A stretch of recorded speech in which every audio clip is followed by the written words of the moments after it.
Hello again from the IA. Dear ministers, dear excellences, we are waiting for Minister Reagan from Canada, but maybe in the meantime, if you all agree, we should start with the co-chair, Minister Diego Mesa Puyo, Minister from Colombia. Maybe you could already start with your introduction, with your introductory words, and then hopefully the Canadian minister will join. And then we all have the possibility to discuss this very important panel session because we need to go back by 2:05. So Minister Diego Mesa Puyo, please start. Thank you very much to all. Sure. Thank you, Mitchell. It's a pleasure to be here co-chairing this ministerial panel, which I think is of utmost importance. The idea here is that we are going to discuss how the public and the private sector must work closely together to improve enabling environments and unlock capital flows for clean energy investment. And I think as we heard during the plenary, and I'm going to quote Mr. John Kerry again, a special envoy for the US, we need to move towards delivery and stop deliberation, because it's been many years that we've been talking about how we can get to net zero. And the reality is that our investment plans are not matching our climate ambitions. In Colombia, we've been working very hard over the last 3 years to catch up with the ambitions that the rest of the world has made. In particular, we've been working to set up a framework to attract investment into variable renewable, electric mobility, large-scale storage, developing new technologies such as hydrogen. And Colombia is in a very particular situation because even though we are one of the lowest emitters in the world, we only emit about 0.4% of total global emissions. We're one of the 20 countries that is most vulnerable to climate change events. And we were just hit for the first time ever by a hurricane category 5 last year, which was devastated to one of our islands. So we're saying that the climate change effects in Colombia are real. So what have we done? And I'm going to be very brief to start a discussion. I see that a fellow minister and fellow Canadian Minister Reagan is here now, so I'll pass it on to him. I just want to describe very quickly what are the 4 key principles of Colombia investment framework for attracting capital flows into clean energy. First, we set up a regulatory framework that attracts investment, making sure that we have the right fiscal incentives, especially uplift on investment on energy efficiency and generation with variable renewables. Second, we decided to use RPOs or renewable purchase obligations, despite the fact that you were criticized that we were going to increase the price of electricity in Colombia, but actually that proved to be the total opposite.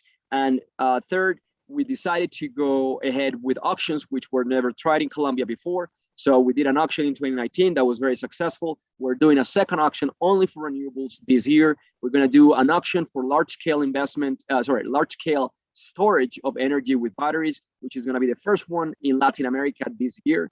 And finally, what we've done is that we also are pooling public funds to help co-finance investments into new technologies. We're using, for example, funds from our royalty system. We are obviously a producer of oil and gas and mining, and we're going to be using that to finance investment projects that develop new technologies such as green hydrogen. So we are on track. We're going to increase our power sector participation of variable renewables from less than 1% in 2018 to about 14% in 2022, just over the course of 4 years.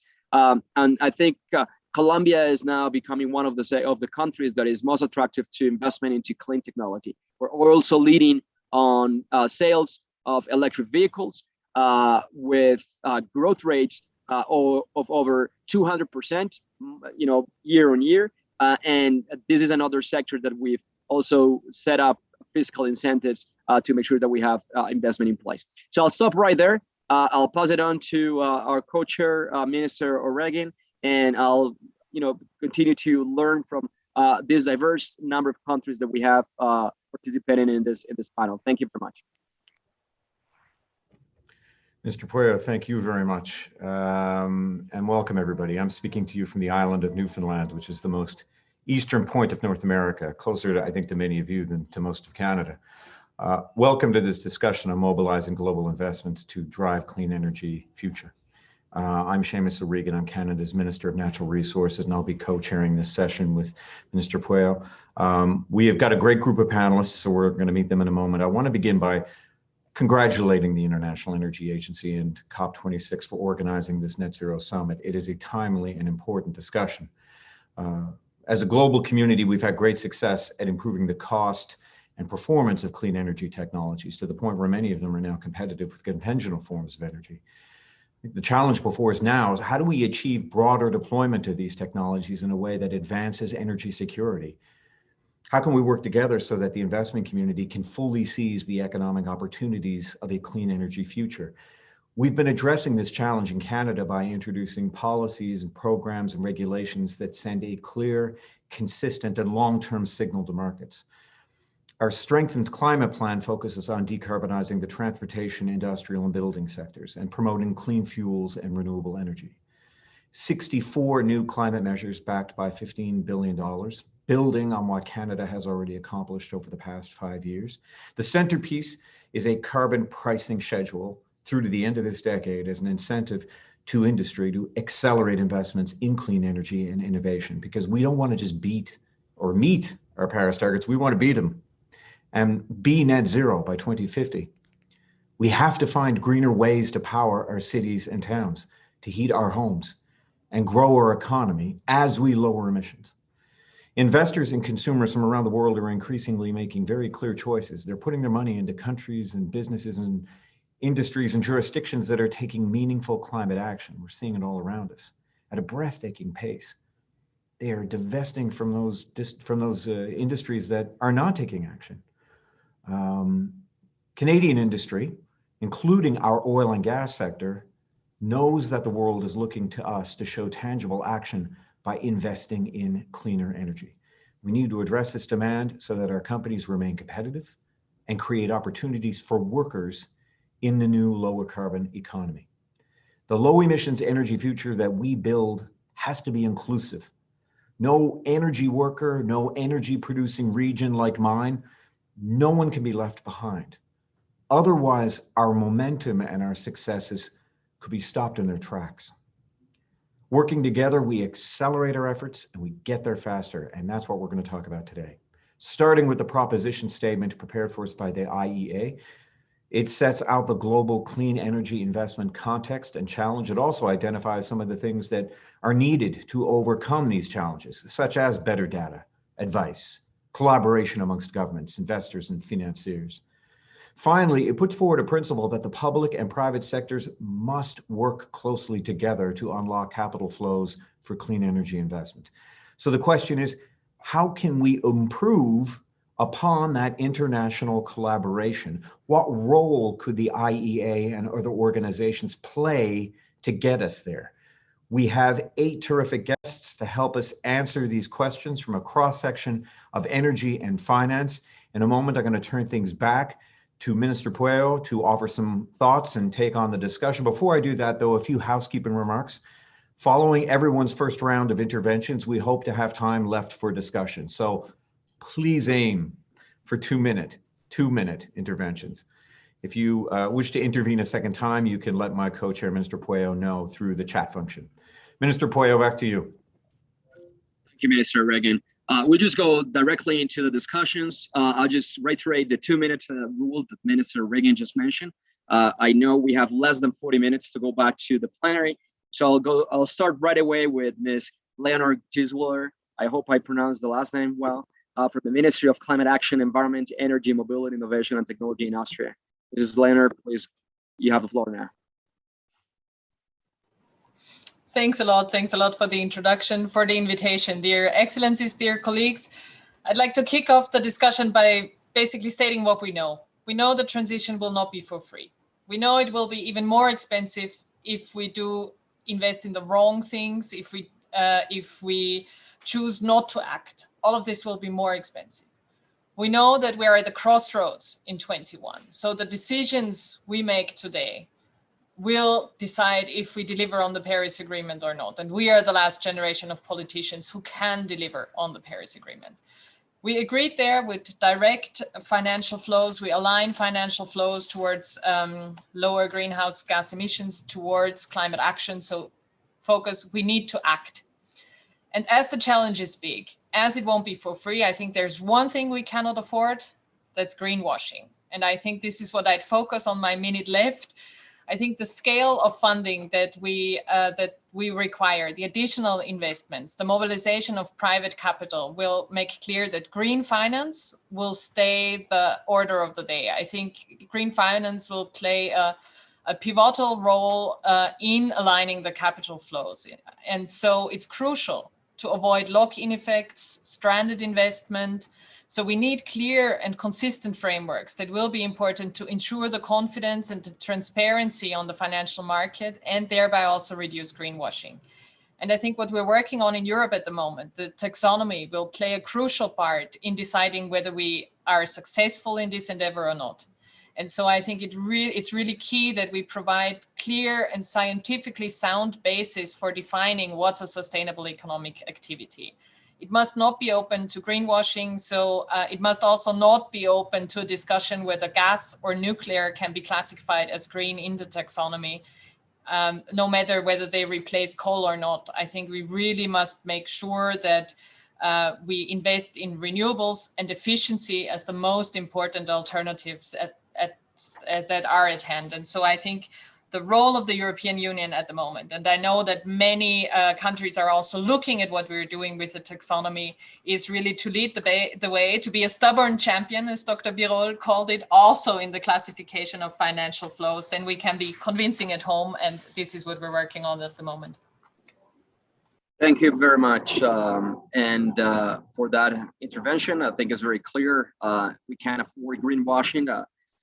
Made some notes down here. We're going to move now to Mr. Terms, Minister of Energy of Luxembourg. Good morning from Luxembourg. So Luxembourg is a small country in size, but it is one of the biggest financial centers in the world. So we spend a lot of time to also think about how can we now flag the money into basically fighting climate change. And as Mrs. Leonore Wessler has stated, EU taxonomy, it is very, very important. It is we are the first continent, the first major economy to describe and to create transparency. And we had a good decision a year ago where we were science-based. And now we risk to go from a science-based system to a lobby-based system where fossil energy come back, where nuclear would enter. And coming from a place where we have a lot of expertise on financing, I think the least what financial analysts want is confusion. What we need to be clear. So that's, and therefore EU taxonomy should stay where it is, which is efficiency and renewables, and not open for fossil and nuclear.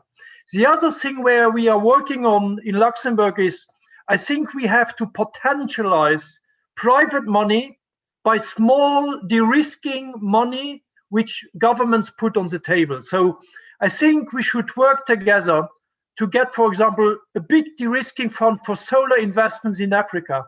The problem of Africa is not that there is not enough sun. The problem is that if you want to invest in Africa in solar, you are penalized by the financial markets. It's relatively easy to overcome that by organizing a de-risking fund for renewables, for example. We should do this for energy efficiency for third parties in industry.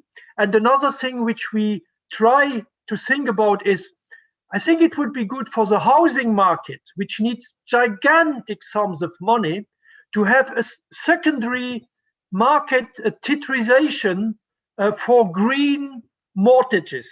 And that's also something where we are working on. Thank you. Great, Minister. Thank you very much. That last part, I think, was very interesting, using public funds to de-risk investment, especially in certain markets in developing world. Let's move now to Minister Matos Fernandes from Portugal. Minister, the floor is yours. Good morning to everyone, distinguished co-chairs and dear colleagues. To deliver on the Paris Agreement goals, we need to accelerate the energy transition with clean energy investment. In Portugal, the continuous investment on renewables and the solid trend on the growing share of renewables in our energy mix will be key in achieving carbon neutrality by 2050. In 2020, last year, we reached 59% of renewable in electricity generation, and this was only possible due to public and private investment. Governments have the responsibility to give markets the correct signals for stability, enabling concrete investments aligned with the most ambitious climate goals. Phasing out harmful subsidies to fossil fuels and putting a price on carbon are key to send those signals. Renewable energy deployment in Portugal started 50 years ago with hydropower and more recently with wind and solar. On solar, recently we beat twice the lowest world price in solar auctions, achieved 11.26 euros per megawatt hour in 2020, allowing us to be confident on our strategy and realize the multiplier potential of this mechanism on investment, benefits for consumers, and achievement of targets. But the challenge is huge, and we need to be innovative.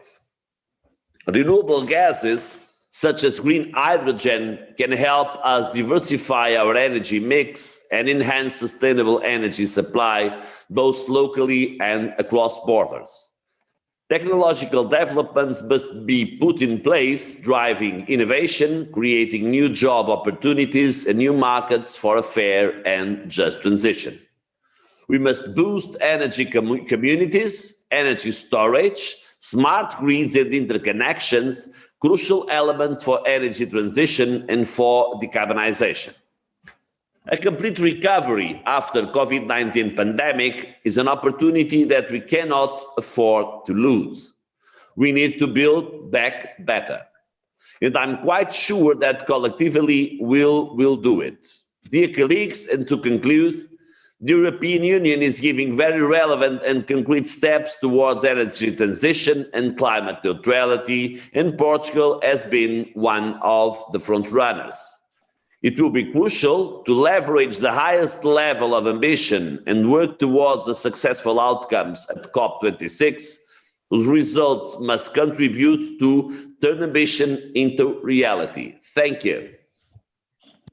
Thank you very much, Minister. One more point there about the commitment of the European Union towards this channeling investment and capital flows into clean energy and renewables.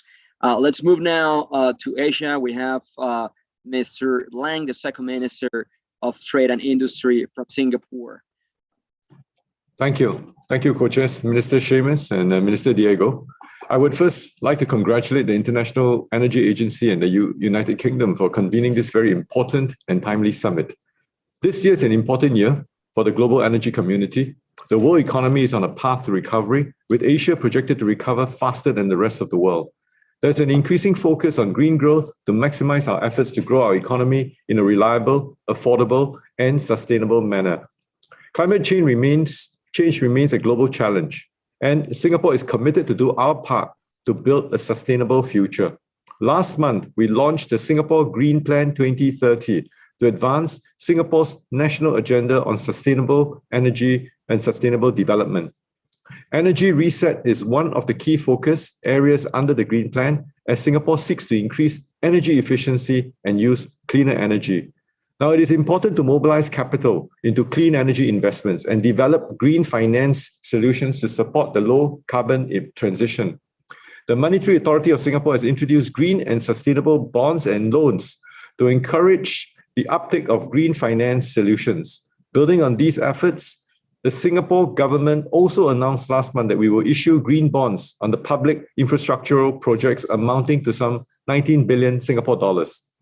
To further support investments in the green energy sector and work towards our decarbonization goals, we launched a 49 million Singapore dollar low carbon energy research funding initiative in October last year. This initiative will support research, development, and demonstration projects in low carbon energy technologies such as hydrogen and carbon capture, utilization, and storage over the next 5 years. Now, there is tremendous potential in Southeast Asia to contribute to the clean energy transition. Last November, the ASEAN energy ministers endorsed the ASEAN Plan of Action for Energy Cooperation from 2021 to 2025, which included an additional target of 35% renewable energy share in installed power capacity by 2025. And according to the Asian Development Bank, this would require approximately $3.1 trillion worth of investments over the next 4 years. This is a monumental task. Regional governments will need to work with industry partners and stakeholders to enhance the bankability of the energy infrastructure projects, channel capital, and promote enabling environments for new business models and innovative technologies. Thank you very much, Mr. Lang, again, highlighting here collective efforts in Asia to achieve 37% renewables by 2030 and the importance of regional work. Let's move now, let's stay in Asia. We have with us Mr. Ju, Deputy Minister of Trade, Industry and Energy from South Korea. The floor is yours. Thank you. Good morning. As you may know, Korea announced its commitment last year to move toward carbon neutrality by 2050, and it is set to establish concrete action plans for each sector within this year. Clean energy investment is very much important to reach this goal. I would like to present 3 ideas in this regard. First, it is important that governments formulate investment stimulus packages such as the Korean Green New Deal. Under the Green New Deal, Korea plans to inject $60 billion in the eco-friendly low-carbon sector by 2025. Second, we need to improve our institutions and systems to enable private financial firms to increase their investment in carbon neutrality in accordance with the ESG-based guideline. Third, I would like to introduce Korea's new program called the Green Energy Guarantee Program. The program is an instrument that provides loan guarantee to renewable energy companies based on the estimated amount of emission reduction during their product development and power generation product. Using this new system, the Korean government plans to provide $1.2 billion worth of loan guarantee to renewable energy company for the next 4 years. I would like to conclude by informing you all that Korea will host the P40 Summit on May 30 and 31. In particular, the energy section under the topic of a greener planet with innovative energy solution will serve as a valuable opportunity to discuss our shared goal from a variety of perspectives. Your support and interest in the upcoming virtual meeting will be very much appreciated. Thank you. Thank you very much, Mr. Lang. Very interesting again to listen about those loan guarantees for energy companies, similar to the instruments that the Deputy Minister from Singapore was mentioning about bonds and loans for clean energy.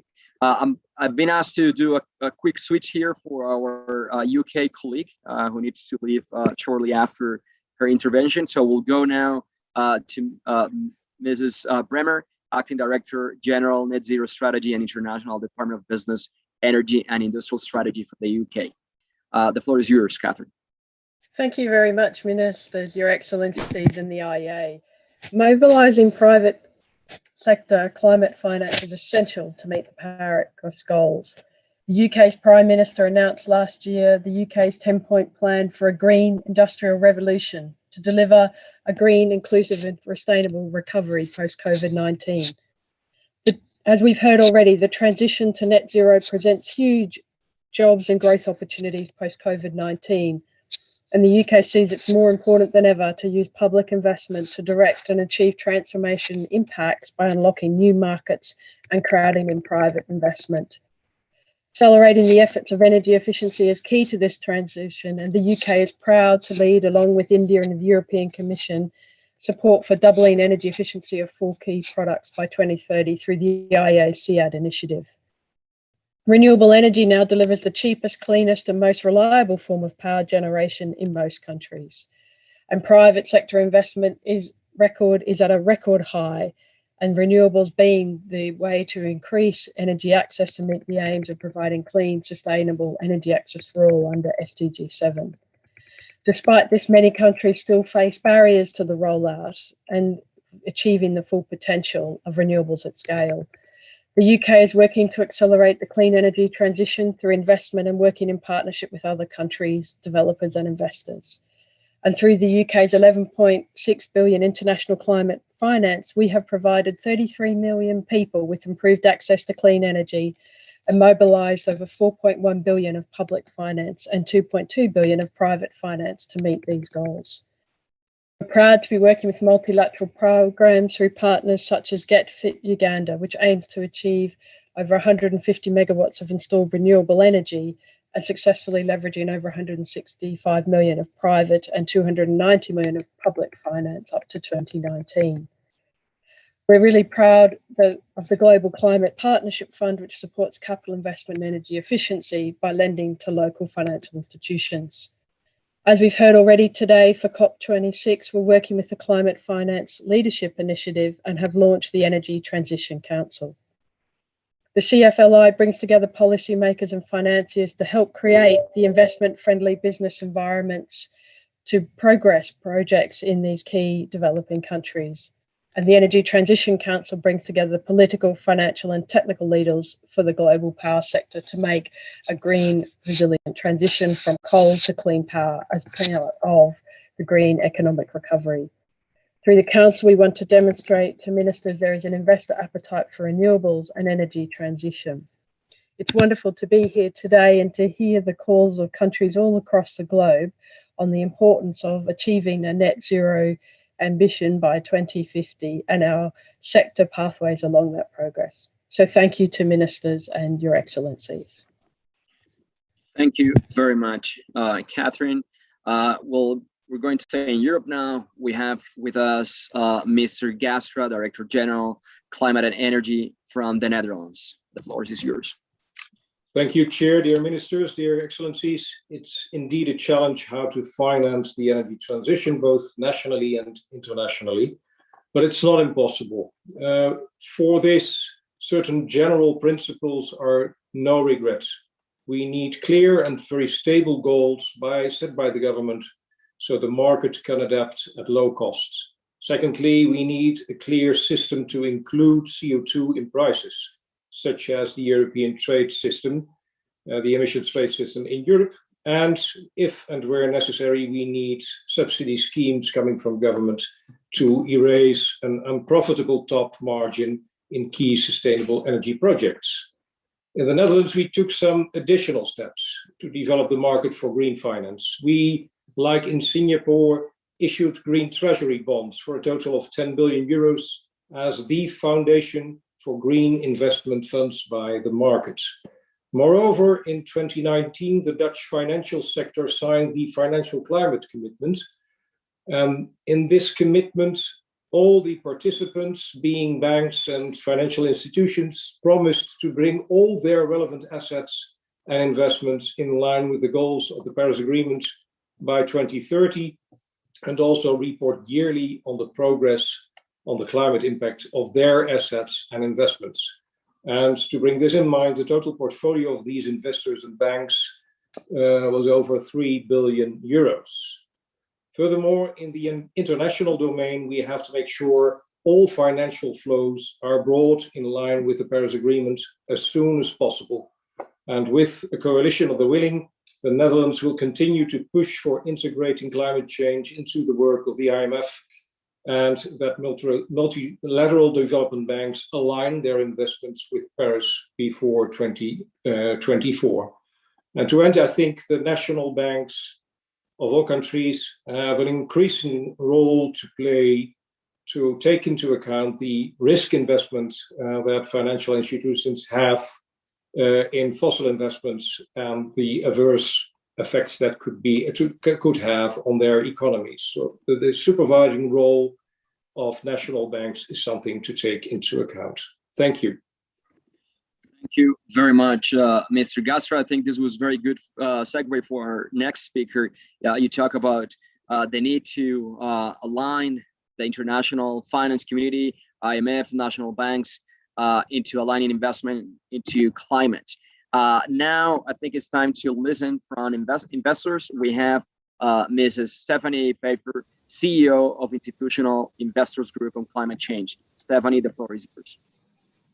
Thank you, Minister, dear Excellencies and Ministers. Thank you for the invitation to the summit to the IEA. Investors are increasingly making commitments to aligning their portfolios to net zero by 2050, and investment in climate solutions is an important part of meeting these commitments, as is engagement with the companies in which they are shareholders.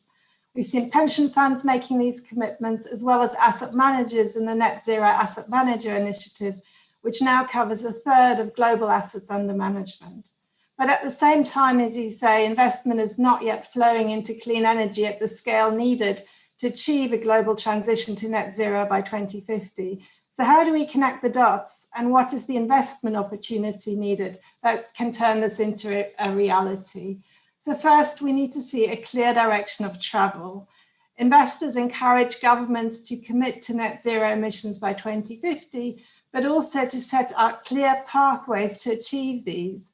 This includes ambitious interim emission reduction targets, sectoral decarbonisation roadmaps that set out the timetable for sector transition milestones, and expectations on technology and infrastructure development. And we really welcome the forthcoming work of the IEA on a net zero scenario and investment trajectories to really help guide investment decisions and help investors encourage companies to develop business models that also drive the changes in the energy system. Second is filling in the domestic policy detail for achieving those targets and providing strong price and regulatory signals. This would include incentives and support for clean technologies, vehicle standards, building codes, where relevant carbon pricing instruments, and sustainable finance regulation that we've already heard about. For the newer technologies, where there is high upfront risk and uncertainty of return, public funding and subsidy will play a key role in the early stages of development of those technologies. And finally, partnerships between private finance and the public sector are the most important way to unlock private capital for emerging markets and developing countries. We will need much greater collaboration to create the right products and use risk-bearing public or blended finance mechanisms in a smart and scalable way. So we need to bring together institutional investors, intermediaries, development finance organizations, domestic financial institutions, and concessional funders together to ensure real progress. Thank you. Thank you very much, Stephanie. You're underscoring yet again the need to scale up investment, which is not aligned with the climate goals that the world collectively has. To say in with investors, we have Mr. Thallinger, the chair of the Net Zero Asset Owner Alliance. Mr. Thallinger, the floor is yours. Yeah, thank you very much, dear Excellencies, dear chairs. It's indeed a privilege to present here the private sector. If I may, quick introduction from our side. We are a group of very large investors. In total, we are now almost $6 trillion, but we are only 35. That shows you we are really very large institutions. We are working towards reduction of our emissions, the emissions in our portfolios already by 2025. So if Secretary Kerry reminds us here today that we have to speed up, or if Minister Singh emphasizes that we need to challenge what we can achieve in the next 5 years, I really dare to explain. We have heard these messages. We have 2025 targets with really substantial emission reductions. I would like to also mention that we work towards a maximum of 1.5 degrees, not 2, 1.5, with no temperature overshoot. Now, our development of assets is actually the means how we achieve these targets. For this reason, we do not only promote clean energy, but we are actually the biggest investors in clean energy. We have set up the needed vehicles and we have tested those. So we are really looking forward to discuss many more projects. And we do ask governments to intensify the dialogue with us about running energy and especially clean energy projects. The projects need to be identified. The means are already there to really work on it. Let me quickly mention regarding the IEA roadmap. We look forward to this guidance, but it's important for us that we are looking for 1.5 degrees, as I mentioned before. We do also believe that recent developments like the lower cost curves of renewable energy in batteries should really find its way into this guidance. With that, we do believe we can really develop our portfolio so that we support governments who are represented here. And as I mentioned at the beginning, we are really global investors. So I do believe every country that is represented here today is to a certain degree covered by us and our activities. Thank you. Thank you very much, Gunther. I think that's very insightful, especially when you say that the means are there, but we need to identify projects to achieve this goal. Last but not least, go back to Mrs. Warstoffer, Director of Sustainability, Technology and Outlooks from the International Energy Agency. Thank you, Chair, and dear Ministers and Excellencies, and thank you for all the nice words for the IEA. I would like to focus in the remarks today on the issue of clean energy investments in emerging countries.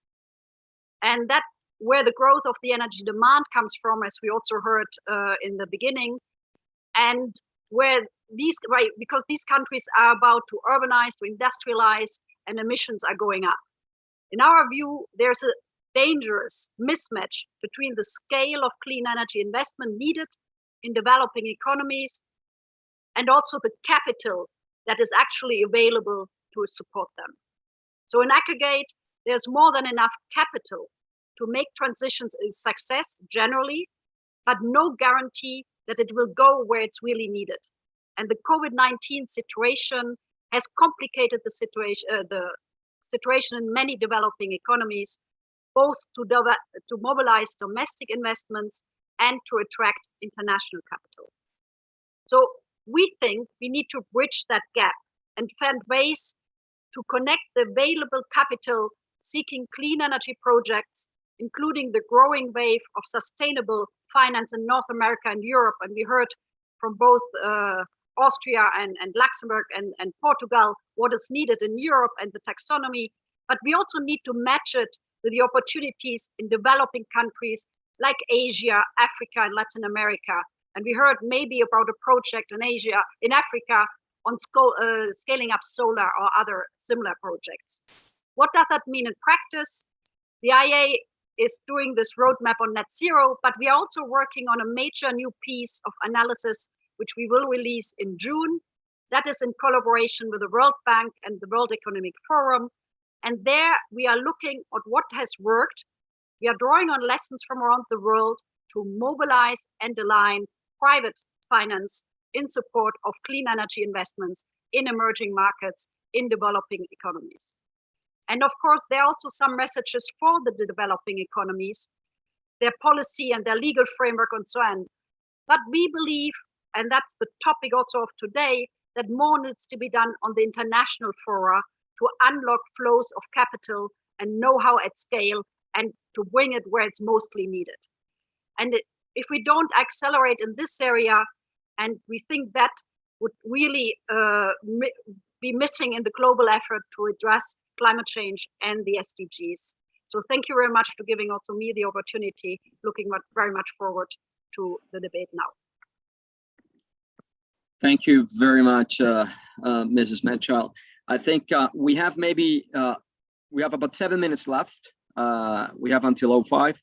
Maybe we have co-chair Minister O'Regan, if you agree, maybe we have time for one small question, and then you and I can wrap up.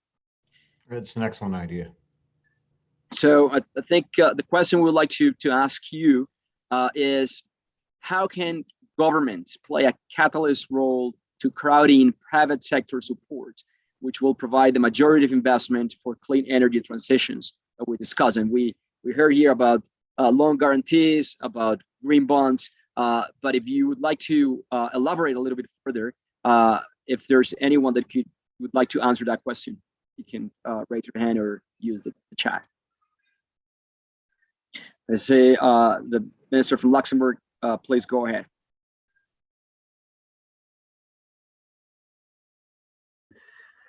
Thank you. So I think we are doing two things. One is you know that we are one of the biggest places in the world for investment funds, and we have a flat tax. We had a flat tax.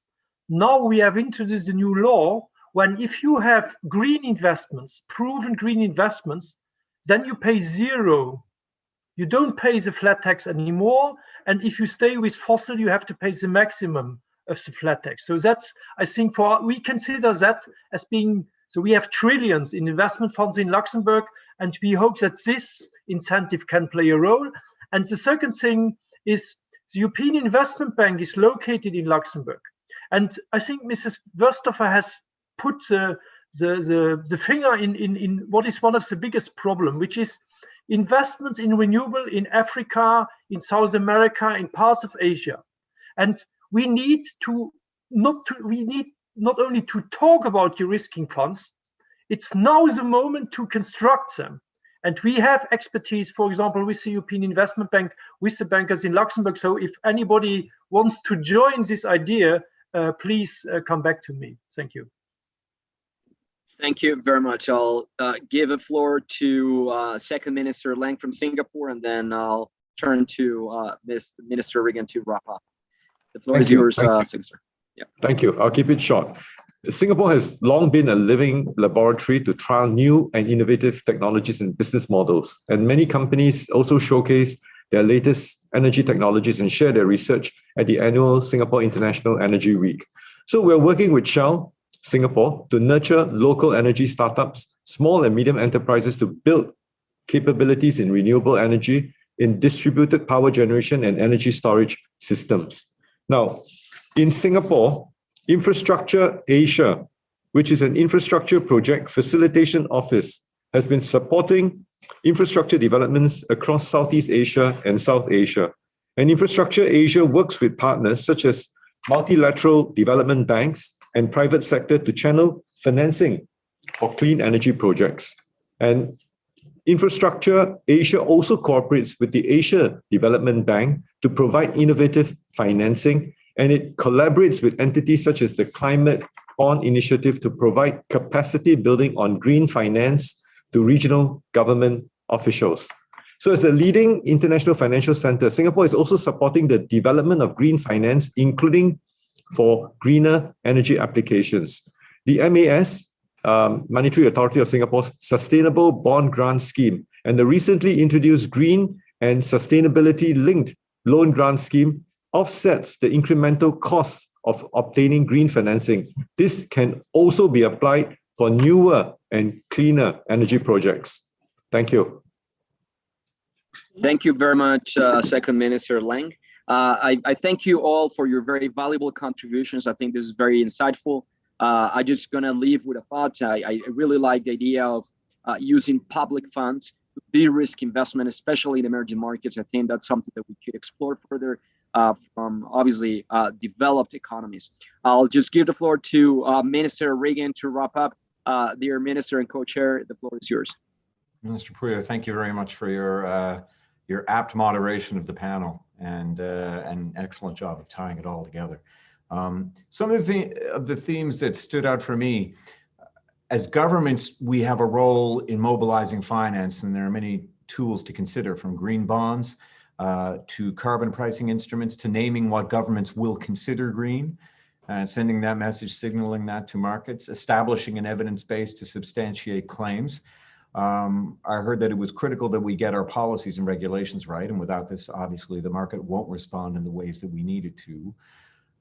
Another theme is that we must work with the private sector to understand the risks that they're facing and to work on innovative ways to overcome them. This, though, and I'm looking at you, this, all of us together here, this is so important. We need to keep sharing best practices and learning from one another and inspiring one another. We have some good ideas about how we can enhance international cooperation on clean energy investment to report back to everyone. And I want to thank again the IEA for bringing us together. I think there are very few other organizations that can bring together players of such high rank and high caliber. This is a room of decision makers, so thank you. We will now log into a separate Zoom link for the leaders plenary session, where I will report back to the rest of the summit on what we discussed today. And for everyone watching on YouTube, you can join us by returning to the IEA website and clicking the link for the next session. Thank you again, and I will see you all in the leaders plenary.